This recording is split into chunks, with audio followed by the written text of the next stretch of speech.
Pengertian gas ideal. Gas ideal adalah gas teoritis yang terdiri dari partikel-partikel titik yang bergerak secara acak dan tidak saling berinteraksi.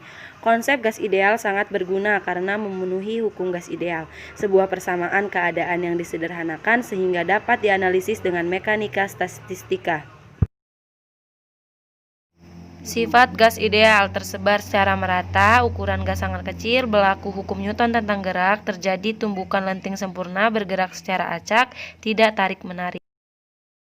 Selanjutnya kita perhatikan ini adalah merupakan sebuah wadah yang tertutup yang berbentuk kubus, di mana panjang sisinya kita misalkan sebesar D dan setiap sisi itu memiliki luas sebesar A. Nah, selanjutnya nanti kita hanya akan memperhatikan dan melihat arah pergerakan partikel gas hanya pada arah sumbu X. Kemudian kita tempatkan sebuah partikel gas yang memiliki massa M, tumbukan yang terjadi antara partikel dan dinding wadah. Bisa juga disebutkan tidak ada energi yang hilang pada proses tumbukan. Dan pada partikel gas berlaku hukum Newton tentang gerak. Dan inilah yang menjadi pedoman kita untuk menurunkan persamaan gas ideal dan persamaan umum gas ideal. Selanjutnya kita perhatikan pergerakan daripada partikel gas ini kita gerakan. Nah, kita perhatikan kecepatan partikel gas ini ketika dia bergerak sesaat akan menumbuk sisi dengan luas A, maka kecepatannya itu akan sama dengan Px. Nah, selanjutnya ketika partikel gas ini dipantulkan seperti ini, maka kecepatannya itu akan menjadi negatif dari kecepatan semula. Berarti nilai kecepatannya menjadi negatif Px. Dan selanjutnya ketika partikel telah bergerak bolak-balik, maka jarak keseluruhan yang ditempuh daripada partikel ini akan sama dengan S total, itu akan sama dengan 2D.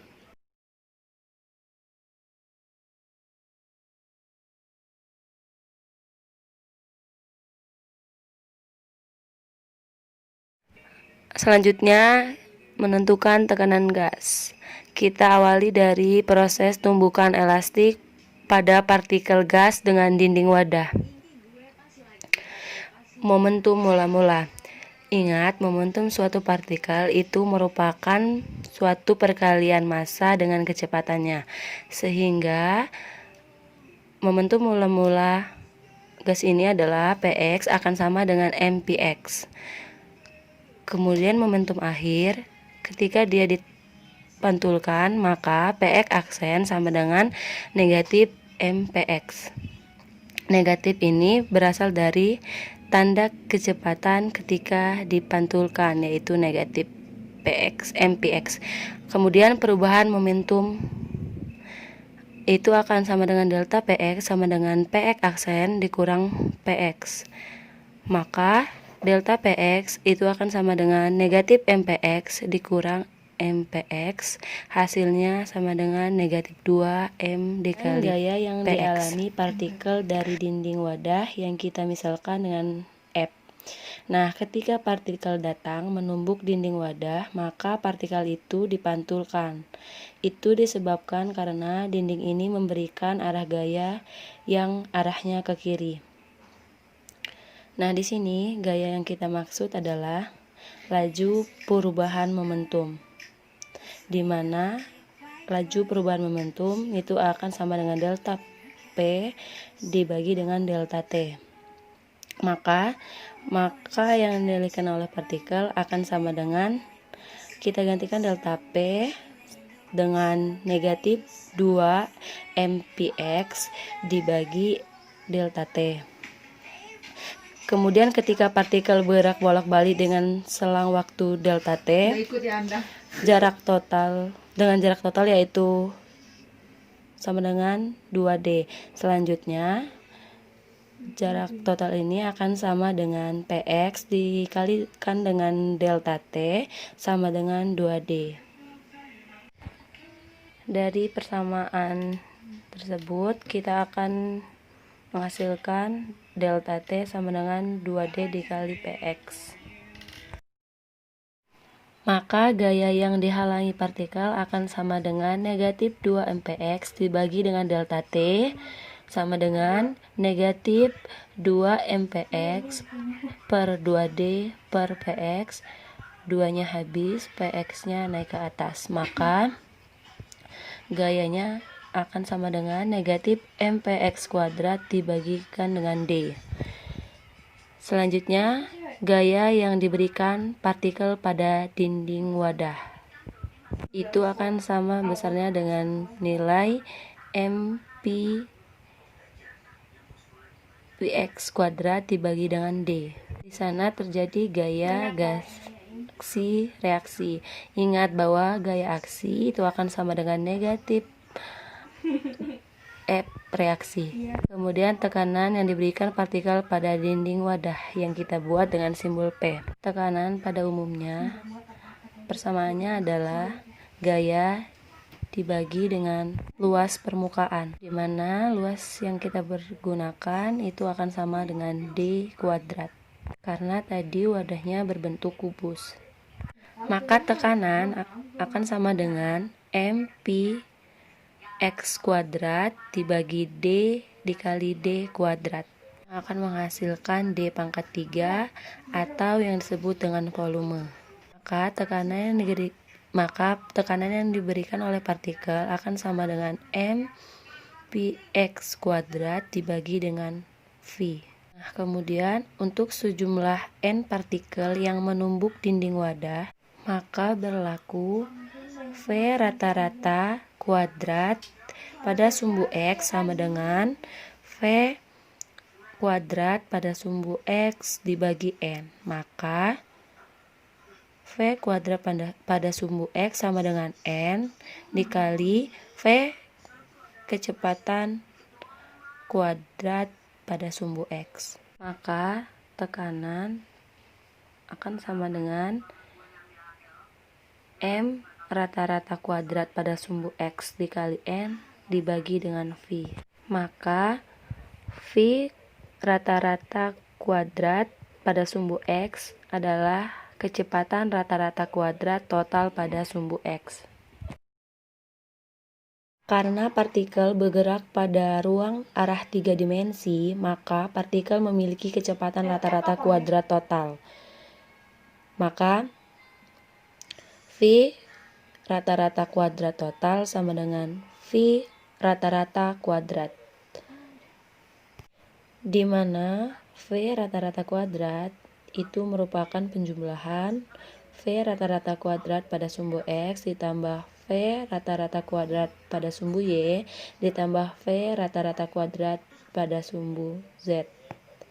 Karena nilai itu sama, yaitu V rata-rata kuadrat X sama dengan V rata-rata kuadrat pada sumbu Y sama dengan V rata-rata kuadrat pada sumbu Z. Maka V rata-rata kuadrat akan sama dengan 3 rata-rata kuadrat V pada sumbu X, atau V rata-rata kuadrat X akan sama dengan 1/3 V rata-rata kuadrat. Maka tekanan yang diberikan N partikel pada dinding wadah adalah P sama dengan 1/3 M V rata-rata kuadrat N dibagi dengan V. Maka persamaan inilah yang disebut dengan persamaan tekanan gas ideal pada ruang tertutup, di mana M sama dengan massa partikel dan V adalah volume. Lalu, menentukan persamaan umum gas ideal. Kita awali dari teorema ekipartisi energi. Kenapa disebut dengan teorema ekipartisi? Itu karena pembuktiannya tidak berdasarkan hasil dari suatu percobaan.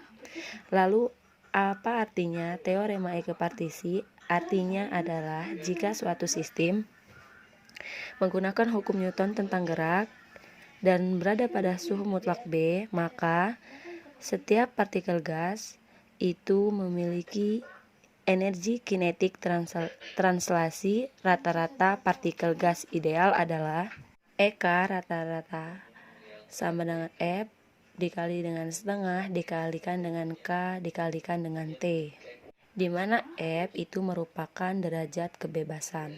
Nah, mari kita perhatikan gambar ini. Ini sebuah partikel yang bergerak pada arah 3 dimensi. Ada Vx, ada Vy, dan ada Vz.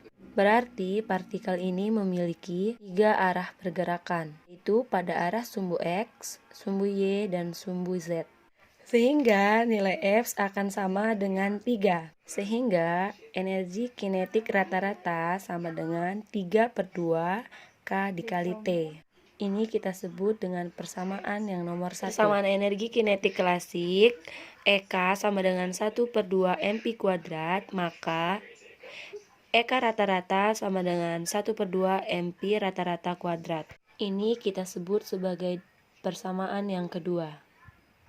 Kemudian kita buat persamaan 1 sama dengan persamaan 2. Maka 3/2 KT sama dengan 1/2 mp rata-rata kuadrat. Ini ada setengah di kiri dan setengah di kanan, maka akan habis, atau sama dengan mp rata-rata kuadrat sama dengan 3 KT. Ini kita sebut dengan persamaan ketiga. Persamaan 3 disubstitusikan ke persamaan tekanan gas yang sudah kita tentukan tadi, bahwa P adalah 1/3 mp rata-rata kuadrat N dibagi dengan V. K hasilnya sama dengan 1/3 3KTN dibagi V sama dengan KTN per V. Dan ini kita sebut dengan persamaan yang keempat, di mana K sama dengan tetapan Boltzmann sama dengan R dibagi NA, di mana K akan sama dengan 1,38 dikali 10 pangkat min 23 Joule per K, dan R sama dengan tetapan gas umum sama dengan 8,314 Joule per mol dikali K, dan Na adalah bilangan Avogadro yang sama dengan 6,022 dikali 10 pangkat 23 molekul per mol, dan T adalah suhu mutlak atau K dalam satuan Kelvin. Persamaan 4 akan menjadi P sama dengan RTN dibagi NAV. Ini kita sebut sebagai persamaan yang kelima. Hubungan antara jumlah partikel N, mol atau N, dan bilangan Avogadro Na, hubungannya adalah seperti ini. Jumlah partikel itu sama dengan N dikali Na, atau mol dikalikan dengan bilangan Avogadro, atau Na sama dengan N dibagi N, atau Na sama dengan jumlah partikel dibagi dengan mol. Dari persamaan yang nomor 5 tadi, P sama dengan nRT dibagi dengan NAV akan sama dengan nRT per N per mol dikali dengan volume. Maka N yang atas akan saling menghilangkan. Maka persamaannya adalah N atau mol RT dibagi dengan volume. Maka kalau persamaan di atas kita kali silang, P dikalikan dengan V itu akan sama dengan N atau mol R dikali dengan T. Dan persamaan ini disebut dengan persamaan umum gas ideal.